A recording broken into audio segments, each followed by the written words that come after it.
I was just trying to do yoga. The mat was ready, the lights were on, and then there it was. A silverfish. Giant, glinting, gross. I ran, obviously, but that little bug got me thinking. What exactly are we afraid of? Is it the thing itself, or what our mind projects onto it? A regular Tuesday turned into an unexpected thought spiral. Later, when I calmed down, I noticed something. The fear didn't just come from the bug.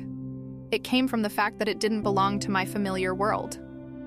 This wasn't just about invasion. It was about boundaries, the invisible kind that form quietly around our sense of self.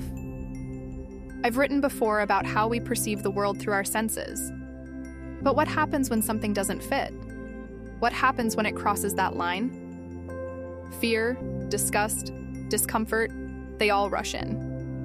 Our nervous system fires. The body doesn't just react to what is. It reacts to what we've already decided shouldn't be. And often, we don't decide alone. Our beliefs are shaped by culture, memory, old stories. They're deeply rooted, like trees. And anything unfamiliar feels like a threat to the forest. There's a term for this: naive realism. The idea that we see things as they are. That if someone else sees them differently, they must be biased or wrong. But what if the bug isn't disgusting? What if it's just a bug? What if the disgust is in me? Here's where the Heart Sutra comes in. Form is not separate from emptiness. Emptiness is not separate from form. Form is emptiness. Emptiness is form. That line used to confuse me. But now I think it's saying, nothing is fixed. Nothing stands alone.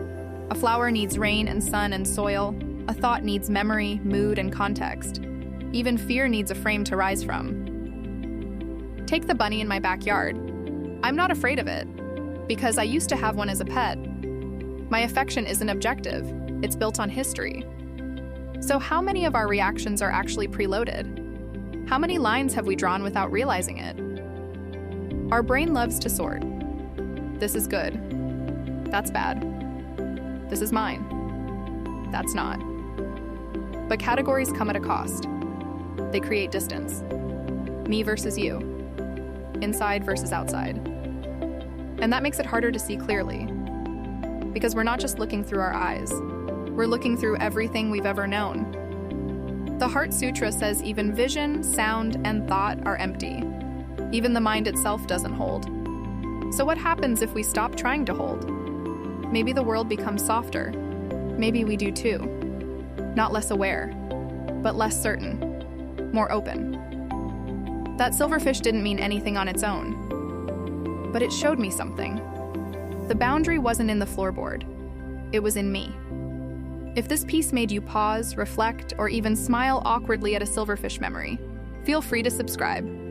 I send out one thoughtful nudge a week, and if you're feeling generous or just caffeinated, you can always toss a coffee my way. It keeps the ideas brewing. Thanks for listening. See you next time, weird thoughts and all.